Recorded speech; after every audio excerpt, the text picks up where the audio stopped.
Hello and welcome to KBRA Clips. I'm Kate Kennedy, Head of Media Relations, and I'm joined today by our Managing Director and Head of our Sovereign Unit, Joan Felbaum-Vija. Joan today is going to walk through our sovereign methodology, which was recently published on our website, www.kbra.com. So Joan, a few questions. So could you tell us a little bit about our sovereign rating methodology that you just published? Sure. The first thing I'd like to say is that our sovereign rating analysis focuses on four main rating determinants, and those rating determinants sort of capture the full gamut of factors that can affect sovereign risk. And these are, number one, macroeconomic performance, and in that, GDP growth, inflation, those kinds of factors. Second, government finances.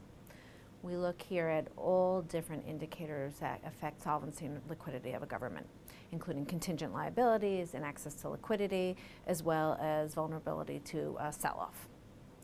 Third, external vulnerability. Here we look at indicators related to a country's balance of payments.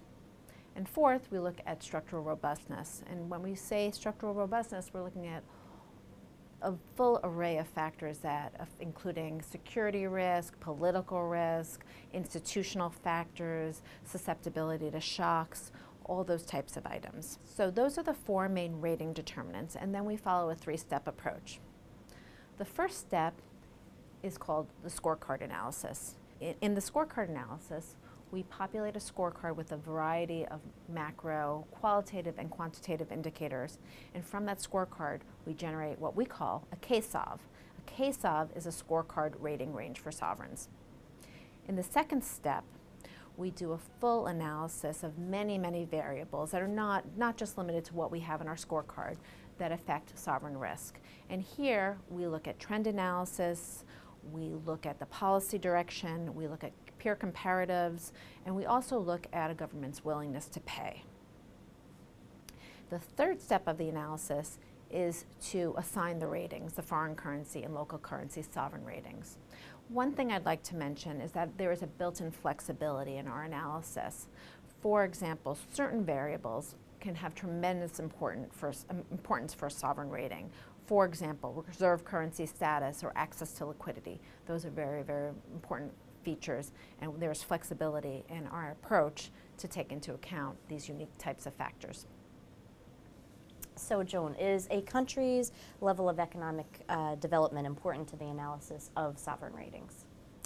Yes, we distinguish between emerging markets and advanced industrialized economies in our analysis. There's a couple of important reasons for that. The first is in our scorecard analysis, we note that the thresholds should differ for the countries for many different variables. For example, emerging market economies grow faster than advanced economies, so they have different scorecards. Second, certain variables, certain traditional credit metric variables that you use in sovereign risk aren't available for advanced industrialized economies or for emerging market economies, depending on the indicator. So because of that reason, we make the distinction. A good example would be external debt indicators. They're not readily available for advanced industrialized economies. So the bottom line here is that we differentiate between the two groups of sovereigns for two other important reasons. First of all, emerging market economies can sustain lower debt levels than advanced economies. But second, and this is also very important, we didn't want structural and institutional factors, which are very, very important in sovereign analysis, to be overweighted in the analysis of advanced industrialized economies. Advanced industrialized economies with high levels of economic development, but also with high levels of debt, are susceptible to credit risk. So do KBRA's ratings act as ceilings on issuers for a country? No. Our sovereign ratings are government bond ratings, and in fact, empirical evidence shows that in times of stress, if a sovereign government is not paying its debt, oftentimes we have a situation where other issuers or other obligors in an economy are making their payments. So KBRA's approach to this is we evaluate each issuer on a case-by-case basis. What we look at primarily is the intrinsic credit strength of that issuer, of each and every issuer. Second, and related to foreign currency ratings, this is important, the transfer and convertibility risk. This is the risk that a government will impose a moratorium on foreign currency payments in an economy or interfere with foreign currency transactions. Those are two variables. In addition, we also look at this the behavior of the sovereign government towards a unique issuer. And lastly, could you explain KBRA's view on government support?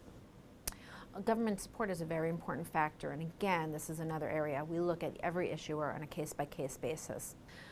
Government support can be explicit, for example, guarantees on specific debt instruments, or it can be implicit, for example, systemically important companies or sectors. Government support can often be a very important rating factor and something we consider. Thank you so much for joining, Joan, and thank you for joining KBRA Clips. Please visit our website, www.kbra.com, to view our sovereign methodology. Thank you.